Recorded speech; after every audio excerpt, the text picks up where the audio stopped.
Izin Japamon Mineral, PT Japamon Mineral tidak ada masalah. Kami bekerja tentunya dengan dasar izin yang berlaku. Jadi harusnya tidak diperdebatkan lagi, apalagi Japamon itu menambang itu sekarang adalah tahun kedua. Izin Japamon Mineral itu sebenarnya di tahun 2020 bulan Juli, tapi karena COVID tahun pertama kami punya izin itu tidak nambang. Baru tahun kedua 2021 kami menambang, dan baru tahun 2020 keberadaan PT Japamon Mineral ini. Yang kedua, kenapa kok tidak ada izin lingkungan, tapi izinnya keluar, PT Japamon keluar gitu. Jadi satu hal tidak mungkin sekali kalau tidak ada izin tetangga, lingkungan, kami bisa punya izin di desa sini. Ceritanya seperti ini, kami memulai mengajukan izin itu tahun 2015. Waktu itu ibu kepala desa yang menjadi buron bapak kepala desa yang sekarang yang berjalan. Dengan berjalannya waktu, dengan segala keterbatasan, dengan segala kendala, dengan segala perubahan regulasi yang ada, tahun 2020 kami sampai di tahap akan mengajukan UKR-UPR. Jadi berjalan itu dari 2015. Waktu saya mau mengajukan UKR-UPR itu ternyata di desa sini ada perjanjian kepala desa.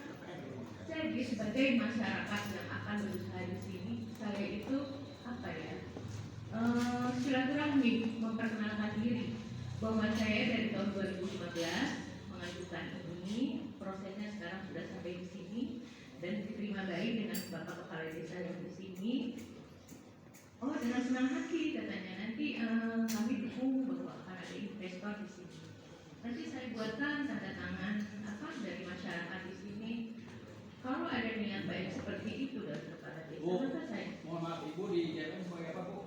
Saya legalnya di Japamon. Legalnya? Ya. Oke. Lanjut, Bu. Ya. Tadi saya udah jelasin tadi. Tidur dia. Bapak. Ya, ini senyum aja, Bu. Ya. Terima kasih. Terima kasih ya Pak udah hadir. Artinya, walaupun waktu itu saya sudah tidak dapat tanda tangan gangguan, ya, proses itu sudah saya lewati di tahun 2015. Saya datang ke Pak Kades ini silaturahmi memperkenalkan diri. Malah Pak Kades itu berterima kasih bahwa ada investor yang kesini. Dan kasus seperti ini berkali-kali sudah saya dengan pendapat ya, dengan Mustika di sini dan sudah clear. Jadi saya juga nggak ngerti kenapa sekarang muncul lagi. Artinya kalau boleh saya mempersingkat cerita, PT Japamon tidak ada masalah dengan perizinan ya Pak. Jadi kenapa Japamon ada di tanah pelarian? Kami bekerja sama dengan pelarian. Kenapa katanya tidak ada izin? Semua sebenarnya kalau berkas tertulis sudah ada dan sering saya ceritakan, saya sampaikan ke semua yang mempertanyakan ini. Dan ini tahun ketiga harusnya sudah tidak ada masalah. Itu masalah perizinan. Kedua masalah CSR. CSR, alhamdulillah tahun pertama kita nambah dengan segala kesepakatan yang awal, karena mungkin kita sesuaikan dengan kemampuan yang Japamon punya ya. Waktu itu namanya pertama nambah. Kalau dibilang kita itu tidak seperti yang tadi pajak, dengan 48 hektar kita bisa menambang 50.000, ya, misalnya 50.000 sekian lah. Saya kontrak kerjasama dengan pelarian tidak seperti itu, tidak seperti orang yang punya izin tambang. Sekuat-kuatnya kita nambang, sekuat-kuatnya kita bisa jual, tidak.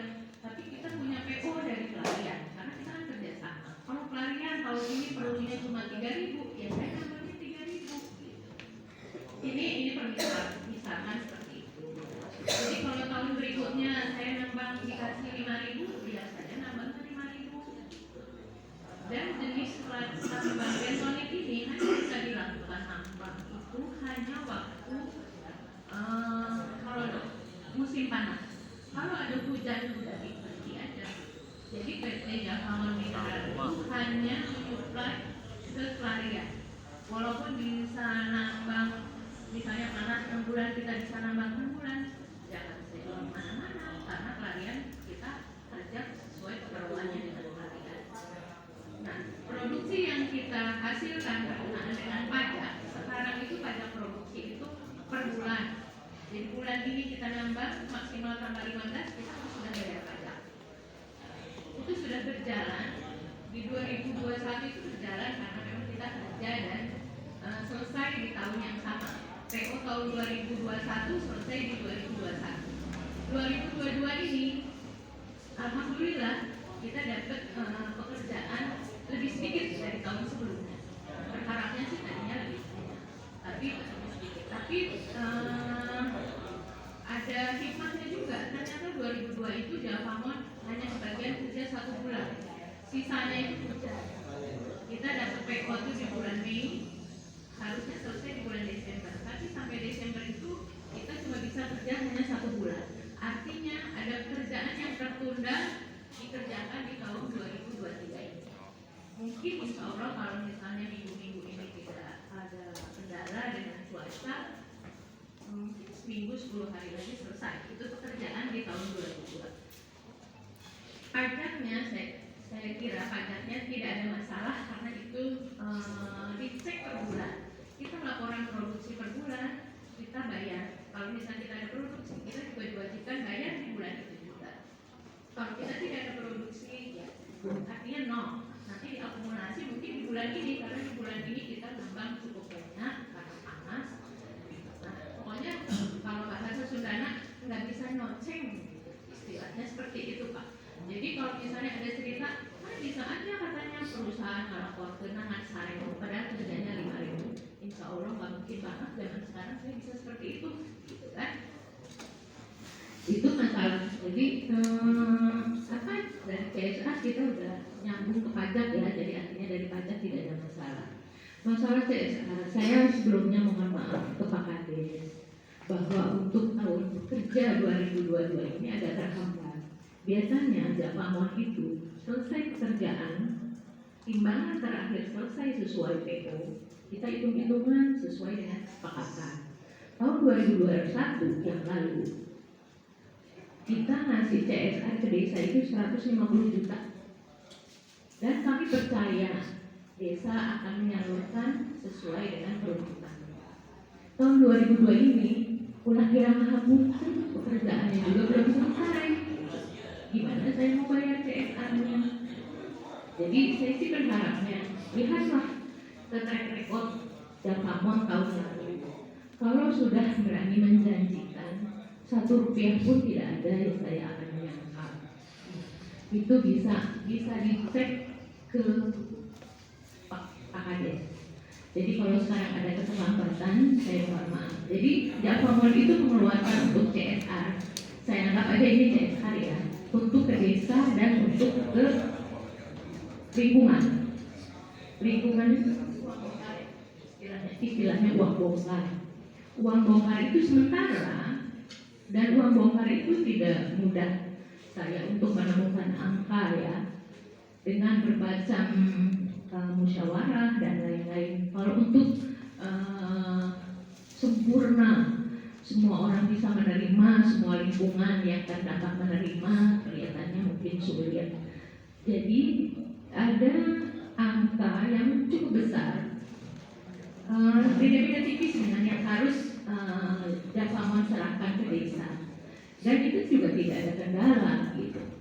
Kapan kami selesai nambang, mereka ngitung, saya ngitung, selesai. Mereka gak pernah tanya saya udah bayar sama pelariannya, enggak. Saya misalnya bisa aja, aduh belum dibayar sama pelariannya, karena enggak, saya kirim terus hari ini bayar kan. Saya harus backup dulu, angka yang dari Jalpamon dengan pelarian harus crop dulu. Tapi oke lah, asal kita bisa kerja sama-sama lancar, dan semua masalah keuangan itu ya Pak, apalagi yang bentuknya CSR harusnya tidak ada masalah gitu. Kenapa kalau misalnya telat sedikit, dan telatnya juga bukan karena kemauan saya, karena pekerjaannya juga belum selesai, apalagi dibayar, apalagi saya nagih. Artinya tolonglah dengar apa kami. Dan kendala juga bukan saya yang bikin, Tuhan yang bikin. Kalau nggak panas gimana saya mau nambang? Artinya seperti itu. Jadi mohon bapak-bapak di sini yang tadinya apa ya, banyak minusnya soal CMN, tapi harusnya ya nggak ada sih yang keinginan desa, keinginan masyarakat yang tidak dapat mengakomodir. Boleh Bapak konfrontasi atau cari kebenarannya dari masyarakat di desa atau dengan pimpinan-pimpinan yang ada di sini. Saya pikir seperti itu. Kalau misalnya ada pertanyaan boleh nanti saya coba akan jawab. Ya. Saya bertanya terkait apa yang menjadi statement Ibu barusan terkait izin lingkungan yang kata KBR Ibu tadi bilang dari 2015 yang Pak Mineral itu sudah dalam artian mengantongi izin dari lingkungan dari masyarakat. Nah, saya waktu itu tahun 2015 saya sebagai anggota DPRD Desa Neglasari sebetulnya untuk permasalahan yang kata Ibu tadi disinggung terkait sudah ada diberikan izin oleh kepala desa yang terdahulu yaitu suatu Bu Kades Tuti Sumina. Nah, sedangkan waktu itu saya sebagai anggota DPRD yang notabene fungsi saya itu sebagai pengawasan di dalam pemerintahan Desa Neglasari itu. Dan kedua, saya pun sebagai warga masyarakat pada dasarnya pada khusus hari ini yang mungkin kalau kita mengacu kepada AMDA, saya orang yang pertama yang terkena dampak dari lingkungan pertambangan yang Ibu garap hari ini. Sedangkan yang saya tahu karena yang mungkin saya belum lupa sampai hari ini yang dalam jangka waktu 2015 hari ini 2023 8 tahun itu saya belum ikut. Hari ini usia saya baru 45 tahun.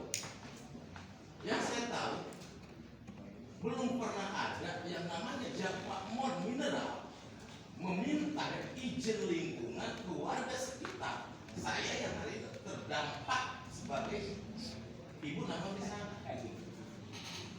itu di 4 kampung loh.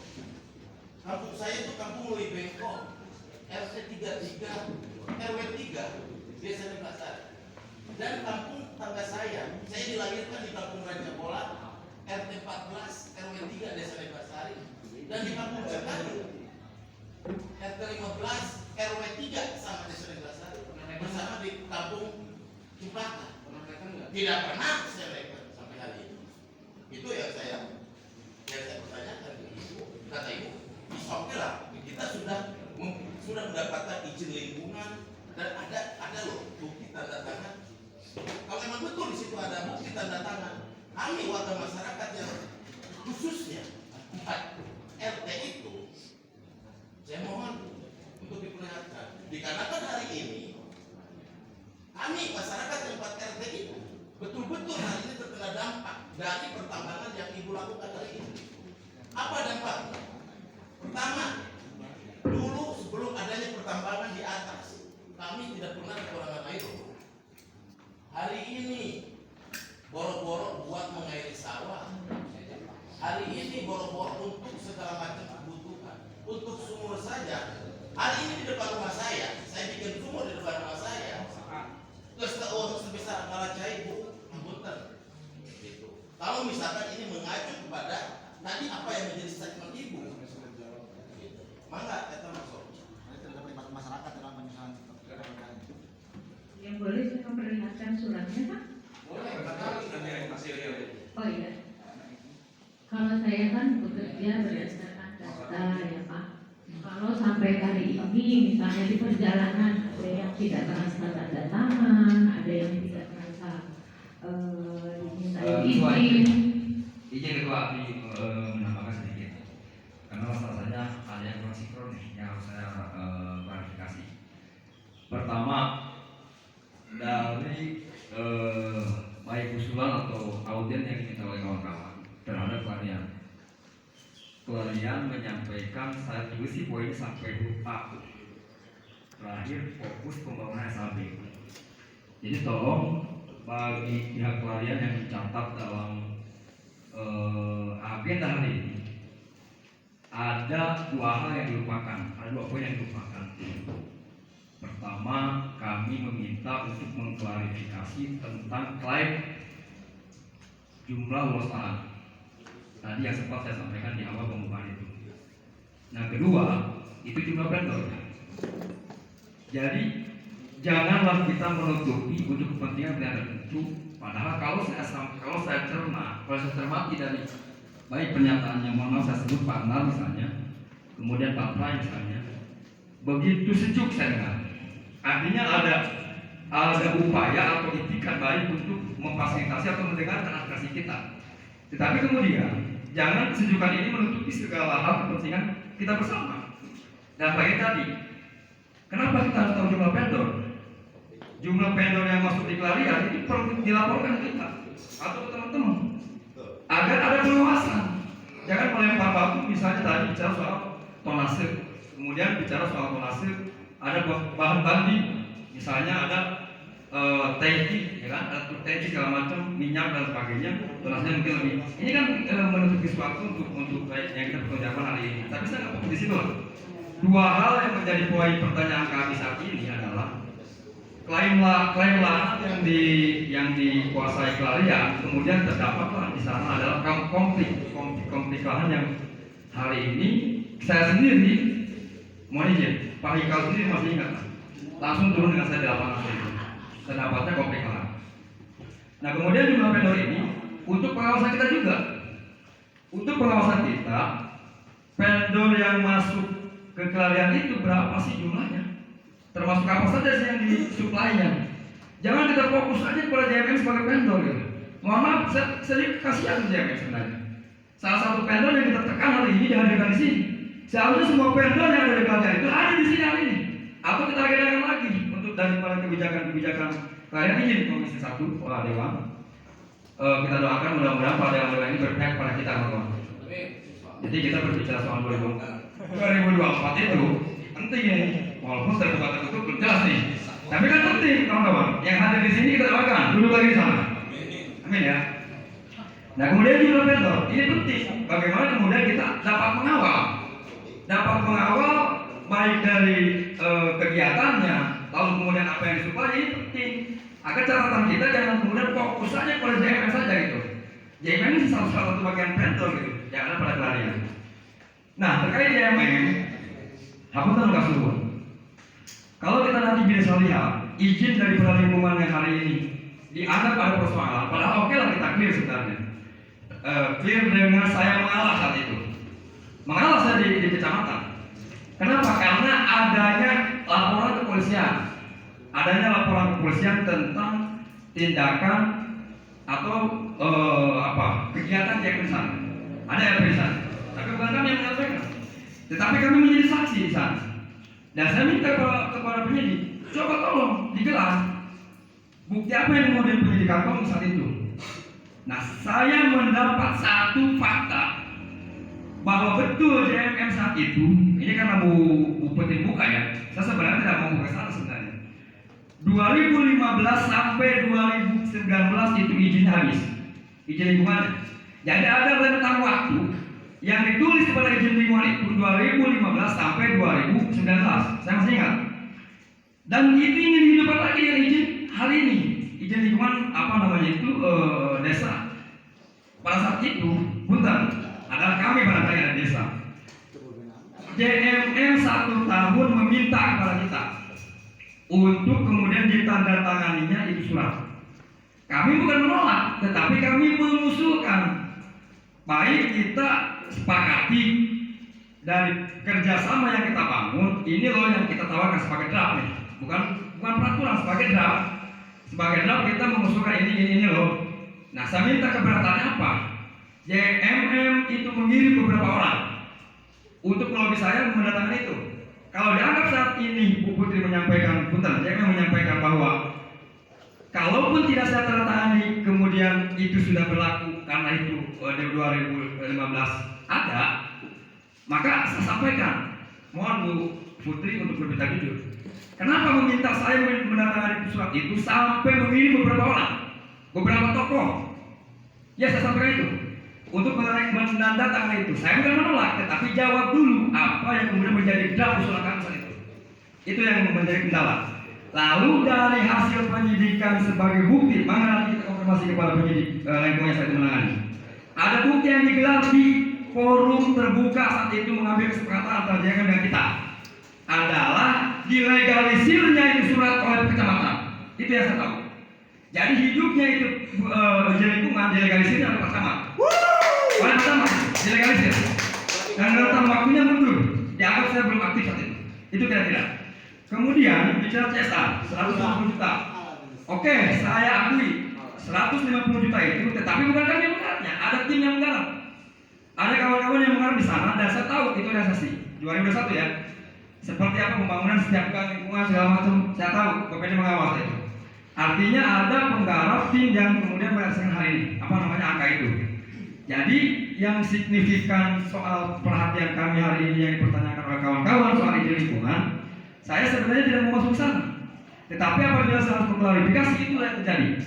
Jadi setelah 1 tahun 2020 sampai 2021, awal 2020. Jadi 2019 saya aktif di sini. Pada saat itu pula, kalau masalah per Februari Maret itu saya hadap kedatangan tamu. Beliau langsung Pak Rudi langsung datang ke sini dan saya menerima dengan baik. Kemudian surat itu saya simpan. Saya tidak pernah mau bersepakat sebelum apa yang kami usulkan saat itu untuk kerjasama pun disepakati atau terjawab.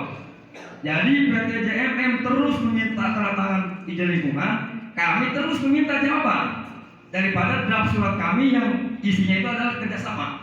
Nah, kalaupun saya sampaikan kepada delegasi JMM saat itu, apa yang menjadi keberatan, poin mana yang keberatan, mari kita diskusikan. Itu tidak pernah tercapai. Tiba-tiba muncullah tadi izin lingkungan yang konkret sah, betul. Tadi saya sampaikan senior segala macam itunya, JMM konkret sah. Tapi dalam perjalanan kalau saya sampaikan cacat, itu ada satu syarat yang tadi JMM sendiri meminta setahun loh minta itu JMM, lo mengirim orang apa segala macam. Kalau saya mau sebut atau ada di demo saya oleh JMM untuk menandatangani surat tersebut. Kami sampai hari ini tidak menandatangani dan hari ini sepakat kita dianggap clear karena terdapatnya mufakat kesepakatan di kecamatan saat itu dan notulennya ada. Ini hanya bentuk klarifikasi saja bahwa pernyataan bahwa keberatannya kami dengan pernyataan Bu Putri hari ini untuk menyampaikan bahwa surat tersebut sebagai syarat izin lingkungan 2015 pun sah tanpa adanya tanda saya. Dikarenakan itu dianggap sebagai adab budaya orang Sunda, ya kan, basa-basi kepada pemerintah desa. Bukan itu. Itu sebagai syarat yang dipinta kepada saya. Draftnya pun sudah dibuat. Artinya tanpa surat itu barangkali terkendala lah izin JMM tersebut. Nah, dengan adanya legalisir, jadi saya diperlihatkan itu dilegalisir oleh kecamatan. Artinya ada upaya JMM berkoordinasi dengan kecamatan saat itu. Saya sebut Pak Agung kecamatan. Ya, Agung kecamatan. Siap. Nah, dengan begitu hari ini saya bukan untuk memperkeruh situasi, kita anggap clear dengan PT JMM, tetapi jangan mengungkap sampai ke sana. Karena saya kan sampaikan juga hal ini. Kan seperti itu kira-kira. Yang sekarang kita pertanyakan itu 2020 sudah ada jawaban bahwa 2022 ada jawaban bahwa pengerjaan kuota PO yang diberikan oleh kalian terhadap JMM itu terkendala karena cuaca, kemudian harus dikerjakan di 2023. Barangkali itu yang perlu dijelaskan. Nah, terkait kembali kepada kalian sekali lagi untuk menjawab 2 poin yang tertinggal adalah soal klaim lahan dan jumlah vendor. Itu aja saya kira. Assalamualaikum warahmatullahi wabarakatuh. Terima